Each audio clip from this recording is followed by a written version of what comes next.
Hey everyone, I am so sorry about the delay. You know how sometimes whenever you think that technology is working and then it doesn't, and then you're like, oh my gosh, I gotta fix all this. For some reason, the live stream was not working in my Facebook group, so I had to go back and reconfigure all the settings. And so I am sorry, I apologize, but I am here now and I'm ready to go and ready to talk with you about fairy tales. So if you guys will comment where you're from and what grade you teach, that would be great, because I love to see like what grades we have, and maybe you can tell me how many years of experience you've had in teaching. That would be awesome. So my name is Kara Rickman, and I'm the founder of Create Your Balance with Literacy, and today we are talking all about fairy tales and how to start and launch your fairy tale unit, how to set it up, what materials you're going to need for it, and all that good stuff. So I'm going to be talking a little bit fast because I know we're behind time now, so hopefully I can get everything done in about an hour, so I don't want to take up too much of your time today. But you guys can ask questions anytime during the webinar. That would be fine. You can answer yourself, or you can answer each other. That is perfectly fine. If my face freezes during the webinar, you can just hold on with me, and my voice will keep talking, but my Wi-Fi is a little bit slow, and that's probably why I couldn't get it online first of all today, so we'll see what happens. So this is a little bit about me. Thank you for everyone who is joining me already. Hello, Brittany. Hello, Jill. Thank you so much for joining me. That is awesome. I have had 22 years of teaching. I've taught GT and ESL students. I have taught 5 years in 3rd grade and 17 years in 1st grade. I've been the team leader for my team for about 9 years now. I have been a trainer in my district for guided reading, readers workshop, math workshop, readers workshop. I love helping teachers. That is my other passion that I love. Besides teaching kids and students, I love teaching teachers and helping them help make their teaching successful. So, let's see, I have been the Teacher of the Year in 2009, and I'm also a Seesaw Ambassador. These are some pictures of me and my family and my team. We have a lot of fun together and create fun and engaging lessons for our students. This is my TPT story. You can click on the picture, and after the webinar is over, I'm going to be uploading this into our Facebook group for you guys, and anything that I show you today has clickable pictures and clickable links, so you're welcome to check out the resources later. Okay, and then these are just some ways that you can connect with me. If you have some teachers on your team that are not in our Facebook group, you are welcome to invite them in. I love to have new members in our Facebook group. Please invite them in. You can follow me on Pinterest, Instagram. I do have a YouTube channel where I show and share a lot of my classroom materials and strategies and just different things that I do in my classroom that you can see firsthand. And then I have a blog called Create Your Balance with Literacy. And then if you haven't joined my newsletter subscription, you're welcome to do that, to subscribe to a weekly newsletter. And I give out my newsletter on Sundays, and I give it out with a freebie, a dollar deal, a BOGO, a blog post, a YouTube video, and a tip for the week, and then I also post my lesson plans in the newsletter as well, so you're welcome to subscribe to my newsletter, and I'm going to have a lot of exciting things coming your way if you're subscribing to my newsletter. These are some teacher testimonials that you guys can read later whenever you have a chance, and I just want you guys to know that I'm a full-time teacher, and everything that I'm showing you today in my webinar is legit, and I've tried it with my kids, and I know it works, okay? So I'm not just going to waste your time telling you something that doesn't work, okay? I would never do that. So today in our training overview, we're going to talk about the resources that you can win today. I am so excited to share with you some free resources. If you're commenting during the webinar, then you may win some free resources for fairy tales. I'm going to talk to you about my mentor text organization, my unit text organization, my fairy tale theme center, materials and supplies needed for fairy tales, the fairy tale mentor texts that I use, Craftivities, interactive notebooks, Reader's Theater 4, Goldilocks and the Three Bears, Jack and the Beanstalk, Little Red Riding Hood, The Three Little Pigs, The Frog Prince, Cinderella, The Princess and the Pea, The Gingerbread Man. And I'm going to share with you my fairy tale writing unit, how I get my kids from the brainstorming part of the writing process all the way to publishing for their fairy tale. And then how to host a fairy tale ball and celebration. And if you need any classroom newsletters, then I'm going to share with you some of those. Maybe you need them for next year. And then a certificate of attendance. I know a lot of you always message me after the webinar is over, and I will send you a certificate of attendance for professional development. And then I'm also going to have a Q&A at the end. Okay? Okay, so let me get my water here.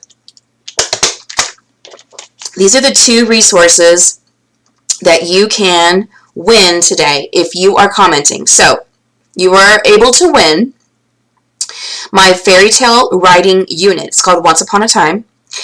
It is, in my opinion, it's like the end-all be-all of all fairy tale units because it's got all the writing templates that you need.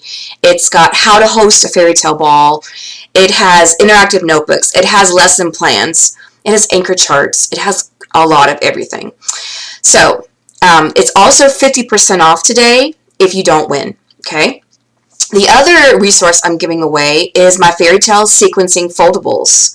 So this doesn't have any writing templates or anything. This is just strictly for Craftivities and retelling the fairy tales if you are interested in the sequencing foldables. So in that resource, there's Cinderella, Jack and the Beanstalk, Princess and the Pea, Goldilocks and the Three Bears, and a lot more. So those are just foldables that you can make with your kids for comprehension and retelling. Now, this is also great, y'all.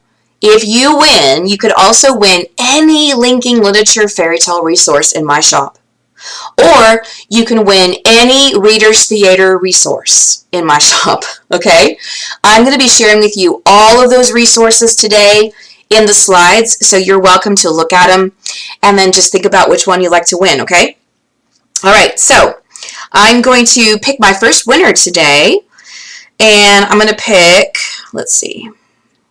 Thank you guys for commenting. Linda Allen Skiana. Linda Skiana. Congratulations, Linda!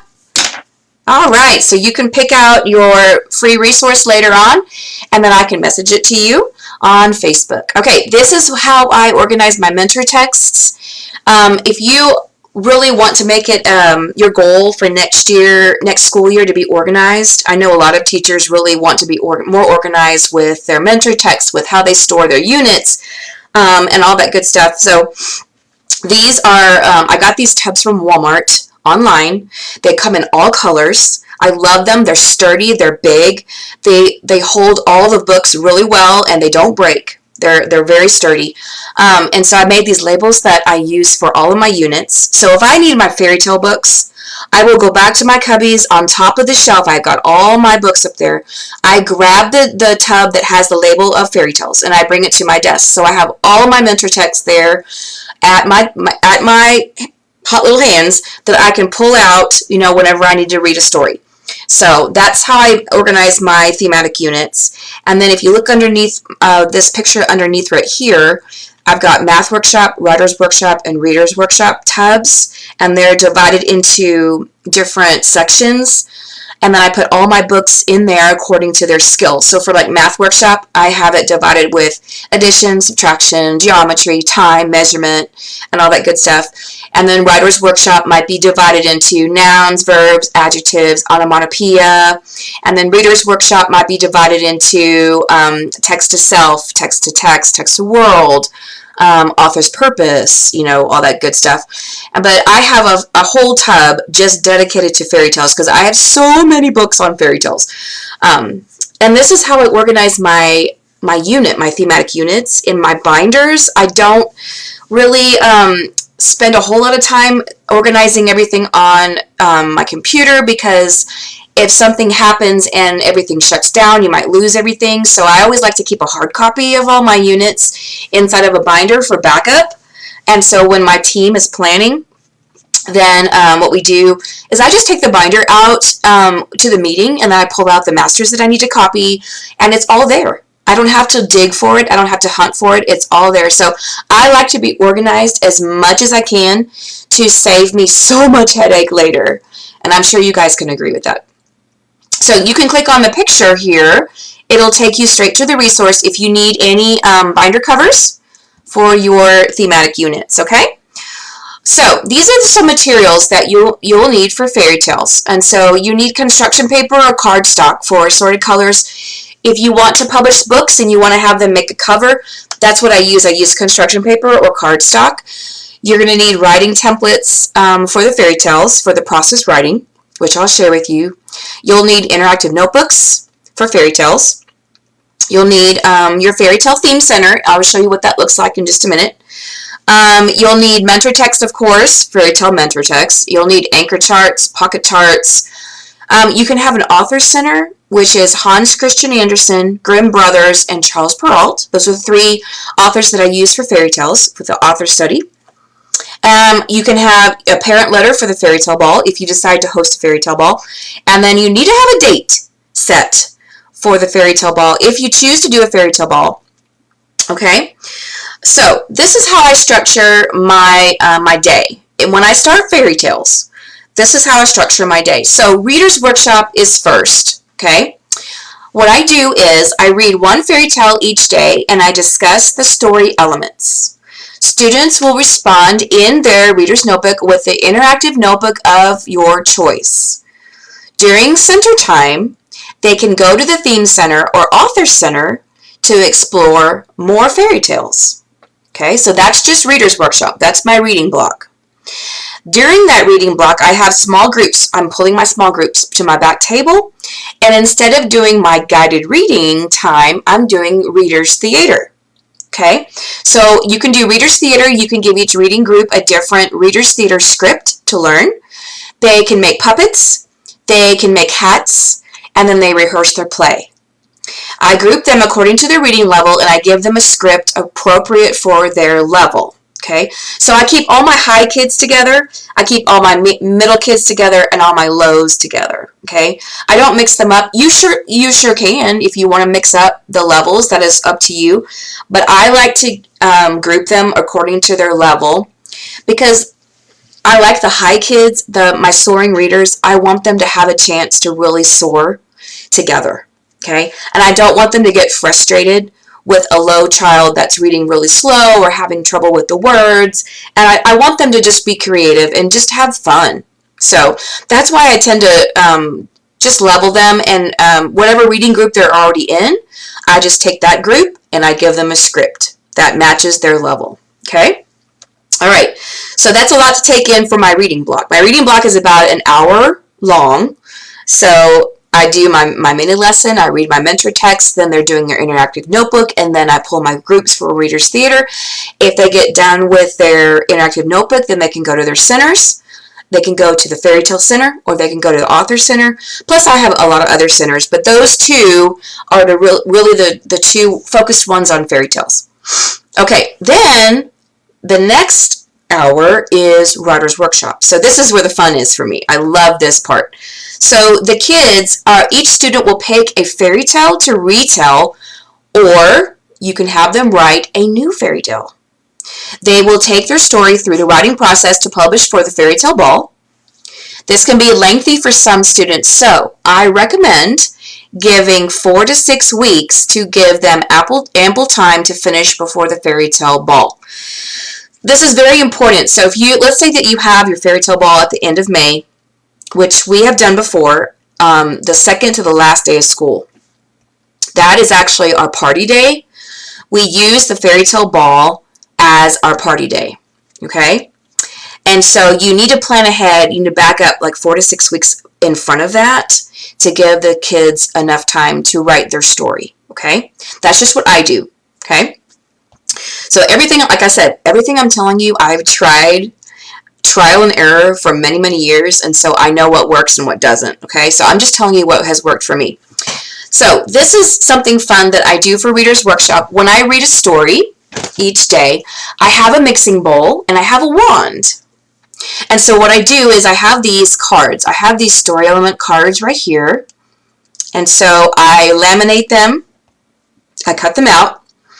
And after we read the story, I hold up a card and we talk about the story elements. So we talk about the setting, the good characters, the bad characters, the magic, something that happened in threes. And every time I add a card to the bowl, I mix the magic with my wand.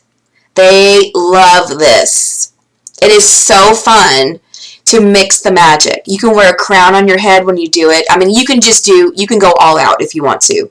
But that's just what I do whenever I read a new story every single day. And so those cards are in the Writer's Workshop, the Once Upon a Time fairy tale writing. So these cards are in there. I also have these cards for every single fairy tale for the linking literature too. So that's just something fun to get their attention and keep them engaged in story elements and just have fun, with the fairy tales. Okay, this is my fairy tale theme center. Okay, so I have a theme center. If you're not familiar with how I do my centers, I have 20 centers in my room. One of the centers is my theme center, which I switch out every 2 to 3 weeks depending on what the theme is. Okay, like right now I have rainforest in my theme center, and I'm going to be switching it over to fairy tales next week. So I have a couple of posters up there. I have all the story elements on the bulletin board. I have lots of books. I have puppets. I have a castle at the bottom. You can see all the different things I have in there. And they just have fun exploring the fairy tales, acting out the fairy tales, putting puzzles together, just, having fun with their fairy tales. So you can just, put in your fairy tale center whatever you want to. Just look, if you have girls that you've had, small children, and they have a castle that they don't play with anymore, you can use that. If they have princesses they don't use anymore, you can use that. If they have dress-up dolls, princesses they don't use, hey, I used a lot of my stuff, the stuff that I have from my girls when they were little. So I just kept those. So that's my theme center, and so they get a chance to go to the theme center once a week through their center rotations, okay? So when I start my fairy tales, I have this poster that we talk about the 3 different authors, okay? We talk about the Grimm brothers, Hans Christian Andersen, and Charles Perrault, okay? And then when we read the fairy tale, let's say that I read Cinderella, then I say, okay, let's look on the map here. Charles Perrault wrote Cinderella. He's from France, okay? Or if I read The Princess and the Pea, oh, that's Hans Christian Andersen. He was from Denmark. Or if I read Rapunzel, oh, that was Grimm brothers. He's from Germany. Okay, so they get a little taste of where the authors are from and what their names are, because they don't really get to experience that. All right, these are some mentor texts that I use for the fairy tales. Okay, Princess and the Pea, Frog Prince, Goldilocks and the Three Bears, Rapunzel, Puss in Boots, Snow White, the Snow Queen, Beauty and the Beast, Cinderella, Jack and the Beanstalk. There's a lot of other fairy tales, but these are just some of my favorites that I use. Okay, so what I'm going to do now is I'm going to go through each fairy tale. I'm going to show you what all I do with the fairy tale. I'm going to show you some of the craftivities, the writing that we do, and then some of the Reader's Theater that we do. So this is Goldilocks and the Three Bears. I love to read Jan Brett's book, retold by Jan Brett, and so they love this book. And so what we do is we do the story elements. We mix the magic with the bowl, and then I either give them the sequencing foldable, which is up here in the top, where they have to write first, then next, and last, and then they make Goldilocks' hair with construction paper. So you take the strip of the yellow, they can curl it with their scissors, or they can curl it around their pencil to make her hair on the side. It's really cute. Or you can have them retell the story with Goldilocks at the top of their story topper, Or you can have one of your groups do a Reader's Theater for Goldilocks. And so here's the hats, Goldilocks hat and Papa Bear's hat. And then here's some puppets that they can make while they're practicing their Reader's Theater. So with Goldilocks, you can do a lot of different variety of things. And that can last, one day to do a craftivity, or you can spend 2 days on a craftivity. Sometimes my class takes about 2 days. Because the first day, I have them color all the pictures and cut them out. The second day, I have them glue them all on the sequencing foldable. Oh, Jill, I'm so glad that your class loves to do those foldables. Yeah, they're fun. They are so fun. They love them. So this is Jack and the Beanstalk. Again, you can have them do a story sequencing foldable, first, then, next, last, and you can see at the bottom right here of all the different pictures that go inside of the foldable. The way you make a foldable, you take a big construction paper and you fold it hot dog style. Then you cut 4 slits in the front, and that's all you do, okay? And then usually I have my example already made so they know how it's supposed to look. I never really give my kids free rein to make something. I always have an example for them, but if they want to do different colors or if they want to put some pictures in a different order on the cover or something, that's fine. But I just like to have an example, just to tell them that this is what I expect you to do. These are my expectations. How are you supposed to color? How are you supposed to outline? How are you supposed to, I just want them to have an example, because I don't want them to be like, oh my gosh, I don't know what to do.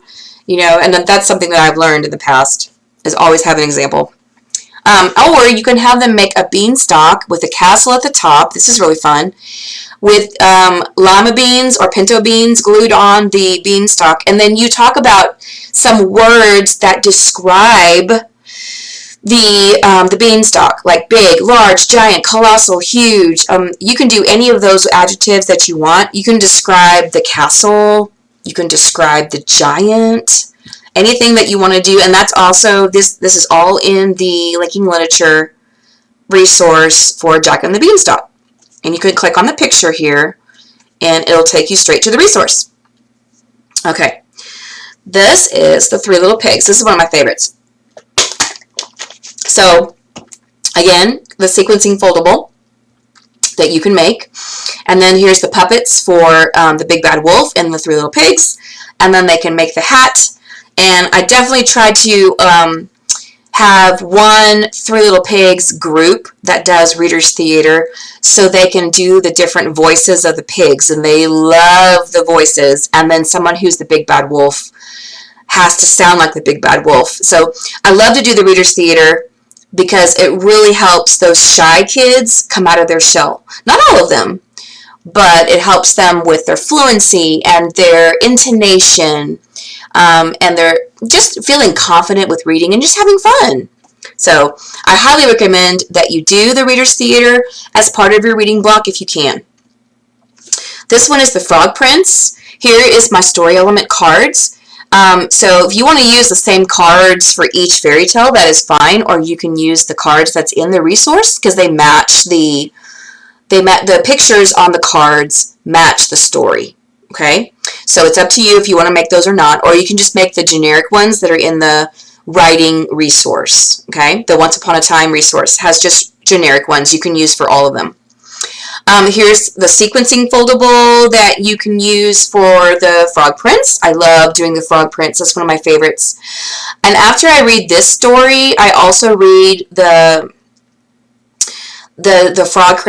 Frog Prince Continued, where the two they're married, but they're not happy together, and then the prince has to go in the forest and he has to find 3 witches that can turn him back into a frog.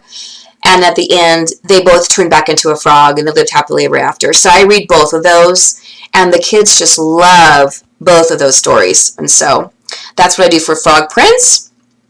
Okay, this is Cinderella. Now, you can read the Disney book of Cinderella. That is perfectly fine.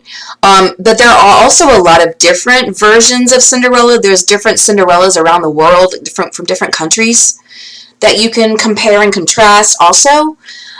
This one by Marsha Brown is great, but it's a little bit lengthy. So you probably have to divide this one up into 2 days. if you want to read this one. I talk to the kids a lot about how, the movies that we watch, the cartoons, were not the first fairy tales that were made. So whenever the first fairy tales were written, long, long ago by Charles Perrault, the Grimm brothers, or Hans Christian Andersen, those are the original stories. So when I have them, I'll share with you in a minute, when I have them retell their fairy tale, I want them to retell the original one, okay? Because they might not know the original one. So it really opens their eyes up to, like, oh my gosh, this is not even like how I saw in the movie. This is totally different. So for Cinderella, they can write this craftivity. It says, if I had a fairy godmother. And then they have to make the coach at the top, which is really cute. And then there's a sequencing foldable here that they can retell. Oh, okay, so now we're going to be doing a second winner here. Let's see. How about Natasha Green Butters? Natasha Green Butters. Congratulations, Natasha. All right, and I will go over those resources after a while for you guys to win. Again, remember, if y'all have any questions, please, please, please ask a question, because at the end, I'm going to be having a Q&A, okay? Okay, this is Little Red Riding Hood. Again, here's the hats for Reader's Theater, the Big Bad Wolf, Little Red Riding Hood, the Grandma, the Woodcutter, and then they can do the sequencing foldable here at the top. Then here is a craftivity that they can write. It says, if you were Little Red Riding Hood, okay? Or you can just have them retell on the template, okay? Then here is the puppets they can make. So if you just click on the pictures, there's actually two of them. There's a Reader's Theater one, and then there's a Linking Literature one that has the foldable and the interactive notebooks, okay? This is Princess and the Pea. I love reading Princess and the Pea because it's actually, I don't know if you guys know this, but Hans Christian Andersen writes kind of sad fairy tales, like The Little Mermaid and The Ugly Duckling. To me, they're sad. And The Princess and the Pea kind of gives a little bit more of a lift, like, oh, this is not sad. He's not writing a sad one. And so I like reading this one to kind of have a contrast of happy and sad. But the sequencing foldable is in the resource with all the foldables, so that's included with that. I don't have a linking literature of this one yet, but that is on my list to make, okay, to create. All right, so this is Gingerbread Man. This one is a little bit easier, so if you have some low readers in your class that, you know, are having trouble still with their reading level and they're kind of low, this is a Reader's Theater that's a little bit easier. It's not as long. Okay, so here's the hats that you can have them make and the puppets. And I read the Gingerbread Man. There's a lot of different books of the Gingerbread Man. But I like reading this one by Karen Schmidt. That's one of my favorites. All right. Oh, so these are pictures of my kiddos from last year when we had to wear masks. And these are how I had them practice their Reader's Theater. So they have the hats on. You can see their hats. You can see the little puppets. They're holding their puppet, and then they're standing together, and they are rehearsing their Reader's Theater, okay, together. And so after we sit together at my table for a week or so to practice, then I have them stand up, and then that's how they're going to perform. Because at the fairy tale ball, when the parents come, they can perform their Reader's Theater to the parents. Okay, so that's just what it looks like with their hats and their puppets. So, okay, on the first day when I launch this unit, I show them my anchor chart of fairy tales, and I tell them fairy tales have a lot of different story elements that you may not know about. You may not know that a fairy tale has something that happens in threes. And they're like, what? What does that mean? And I said, well, think about it. Goldilocks and the three bears, the three little pigs. How many times did Jack climb up the beanstalk? 3 times. I mean, there's so many and different things that they can think about. And this is an inferencing question that you can have them listen to while you're reading to them. And they love trying to figure this out. This is like one of their favorite things. It's like a challenge. Okay? So, that's one thing they may not know. They may not know that all fairy tales usually start with once upon a time. They end with they lived happily ever after. Usually. Okay? Sometimes they have romance. They have spells. They have magic. They definitely have a problem and a solution. Fairy tales wouldn't be a fairy tale if they didn't have a problem. They have good characters and evil characters. Okay? And so that's just what we talk about before we get started. And then those cards that I was telling you about, I mix inside the bowl. We mix the magic with the wand. And then this is an interactive notebook that I have them do here. And they are responding about one of my books that I've read. So let's say that I read Puss in Boots. Okay? Oh, this one actually is Puss in Boots. So they write the title at the top, and then they write the setting inside the castle. They write the setting, the magic, what happened in threes, the characters, the problem, and the solution. They color it and they glue it in their notebook. Okay? And every day we will do a different castle for a different fairy tale, so they can understand all the different story elements. So that's really fun. That's what I use for Reader's Workshop when they're doing their interactive notebook. And my Reader's Notebook I call my schema notebook.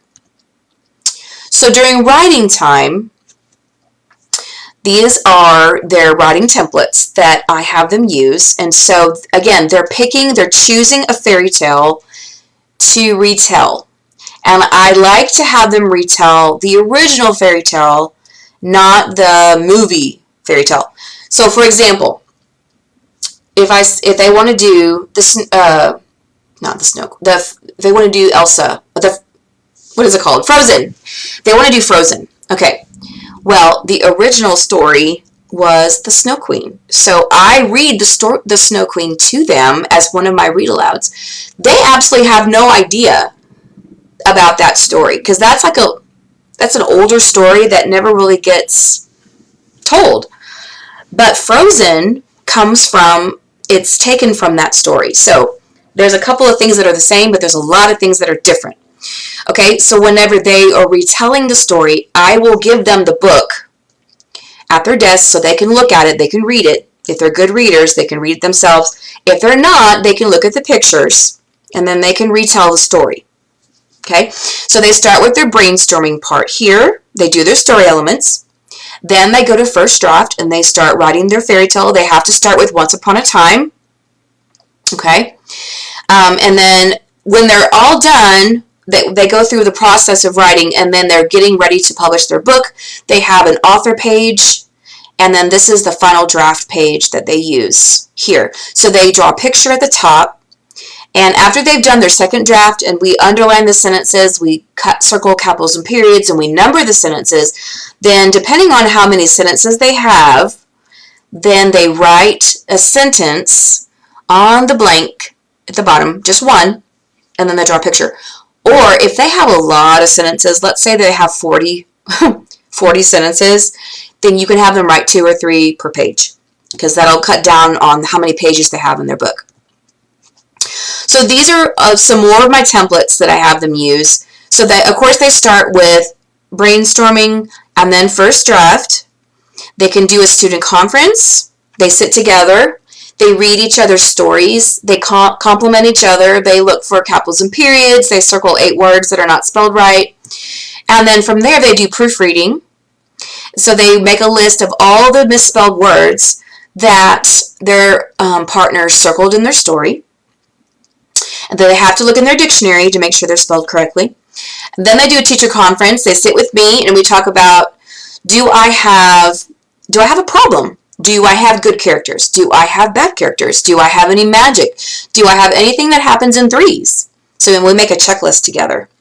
And then from there, they write their first draft onto second draft and copy it again. Now, you do not have to have them copy it again. Okay, if you're pressed for time and you do not have time for them to do all that, you can skip some steps. Okay, before I've had some kids go from first draft from teacher conference, and I skip the second draft part and I have them go on to final draft. So I take the first draft page and we underline the sentences, we circle capitals with green, circle periods with red, and then we number the sentences, and then from there we go to final draft. So it just depends on the child. If they are taking way too long, then we can skip some steps. That is absolutely fine. Okay, and then these are some pages that we put in their book. We have a title page. They draw the school, they write written and illustrated by, and then they write the copyright date, and then they have a dedication page. They dedicate it to somebody very special in their life. They have a compliment page. They have an author page, and then this castle right here is what they cut out and glue on the cover of their book. So I'm going to show you some examples in just a minute. Now the compliment page. This is the page that the parents can write their compliment at the fairy tale ball. So I have the kids, and you'll see pictures in just a minute. I have the kids sitting in their desks. The parents walk around. It's like a revolving door. The parents walk around. They sit next to the child. The child reads the story to them. The parent writes them a compliment. So at the end of the fairy tale ball, they might have like 10 different compliments on their compliment page. And they get to have that forever. So it's really, really special. So this is an example of a castle that my team and I made out of boxes. We spray painted, actually we had a parent make this, but we decorated it to look like a really fairy tale castle. So this is something that you could do in your classroom if you wanted them to have a prop for their reader's theater, which would be really cute. We also took pictures of the groups in front of the castle. We took pictures of the Reader's Theater groups, and I also took a picture of the kids dressed in their fairy tale costume in front of the castle. And then that picture was sent home with them with a QR code on the back. So the QR code was them telling their story, or reading their story, because if some parents couldn't come to the fairy tale ball, they could still hear their child read the story with a QR code on the back of the picture. Okay, so that's just a really fun thing that we did. We decorated it with ivies and clouds and flowers and made it just really, really special for the kids. So they really loved that castle.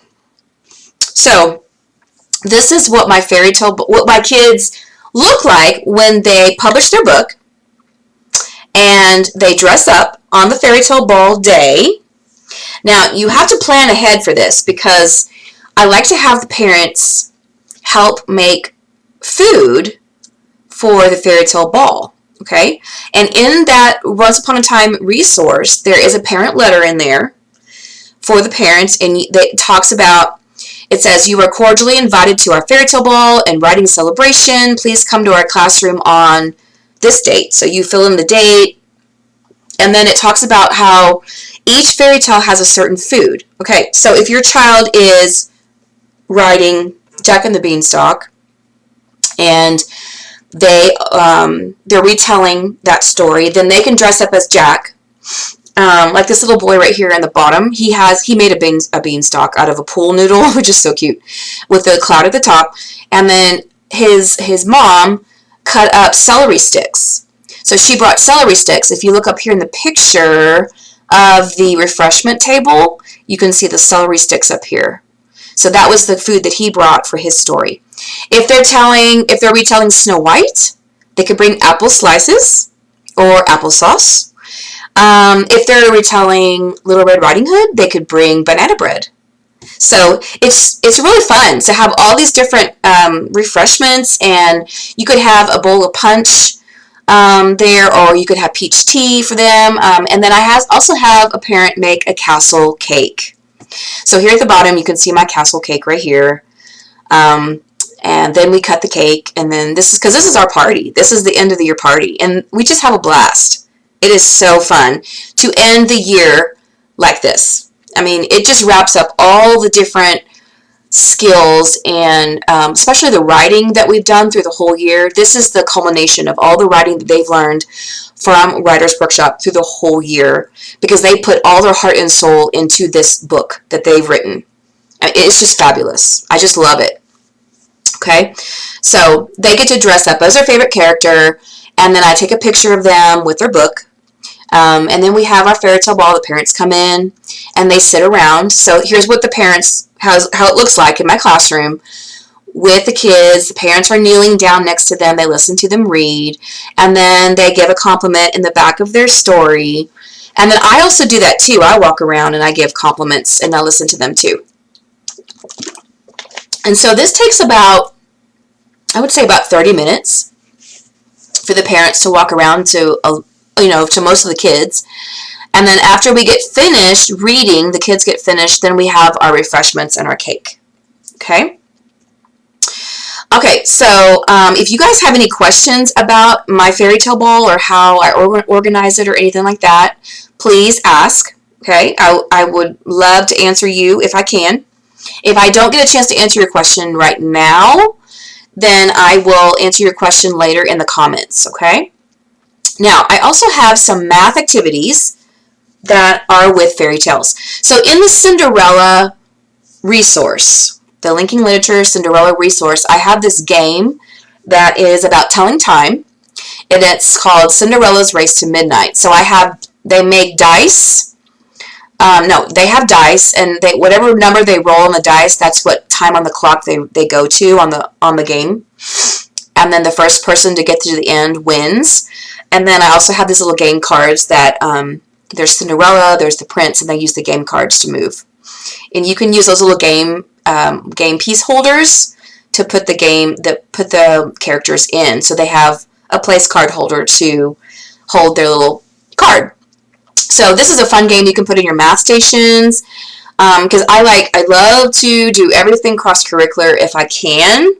And this is one way that I incorporated some math fun with fairy tales. And then I have this other resource called Holiday and Thematic Math Mats for addition and subtraction. There's a castle in here that you could put in your math station, and you can use jewels for them to count. You can use plastic crowns. You can use plastic princesses or prince. Anything that you can find, like on Amazon. I know they probably have those erasers. You could get little erasers that are crowns or erasers that are castles or whatever, and have them count and add and subtract, and they put it on the castle. So these are just some fun games you can have them do for math. And these, again, you can click on the picture. It'll take you to the resource, okay? All right, so I have lots of webinars that I've given before, and I know a lot of you have already watched a lot of them. But I'm going to be I'm just going to be showing you some of them again. If you are interested in downloading them, they're all free. Okay, they're all in my TPT store. If you look on the left-hand side of custom categories, there's one that says free webinars. Okay, and you can go there and you can download any webinar you want to. There's one for Writers Workshop, Readers Workshop, Focus Poetry, Math Workshop, Guided Reading, Guided Writing, Balanced Literacy. And then I have all the different months, January, February, March, April, May, and then back to school, September, October, November, December. I have tons of webinars. So in your free time in the summer, when you have nothing to do, yeah, right. And if you want to catch up on some of these webinars, that would be a great time to catch up on some of them, because a lot of the stuff, especially the back to school webinar, would be really fun to watch in the summertime. Okay, so you're welcome to check those out. Now, if you need a newsletter template, here are my newsletter templates that I use. They're editable, so you can put them, you can edit anything on here you want to, and you can put it in your name at the top. You can write what you're learning for math for the week, important dates, what you're learning for science, ELA, spelling, social studies, okay? And I have different themes for each month. So these are just the ones that I use for May, because I like to do for science, I like to do the ocean unit also. And so these are some ocean examples that I use here. So if you need PD credit for today, don't forget to message me after the webinar is over. I will send you this certificate. And again, I apologize for the delay in our webinar today. Let's see. Okay, Noah, I'm seeing your question. Where do I get the... Okay, let's go back real quick. So in my TPT store, Noah, you're going to look in my shop. And if you download this webinar in a little bit, when I get off in just a minute, I'm going to put it in the Facebook group. And you can click on any picture. If you click on any of these pictures, it will take you straight to the webinar, and you can download it. It's for free. They're all free, okay? Or you can go to my TPT store, create your balance with literacy, and on the left-hand side, there's custom categories, and there is a category called free webinars, and then all my free webinars will pop up, okay? And then you can download any of them that you want to, okay? All right, so I'm going to pick the third and final winner. Okay, how about Lisa Morand? Lisa with 2 S's. Lisa Morand. Okay, so congratulations, Lisa. Okay, here are my 3 winners today. So I have Linda and Natasha and Lisa. Okay, so you ladies can message me after the webinar is over, and let me know which resource you would like. Remember, you can pick any Reader's Theater if you want. You can pick any Linking Literature fairy tale that you want, or you can pick the Sequencing Foldable resource, or you can pick the Once Upon a Time Writer's Workshop resource, which I would pick that one.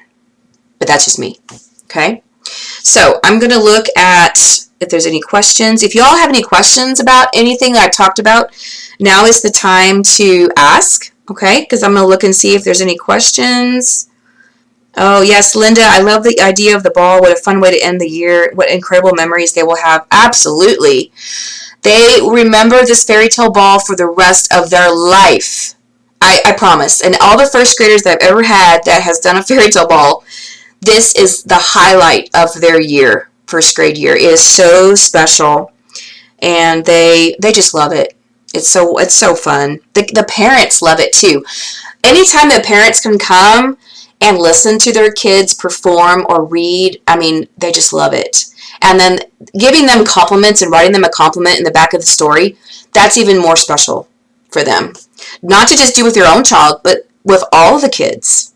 Okay, and that's really fun for them. So I don't see any questions right now, so like I said, if you want to type a question in the comments later, that is fine, and I can answer you at a later time. So thank you so much for joining me today for Fairy Tales, and please invite your teacher friends to our Facebook group and share this webinar with your teammates.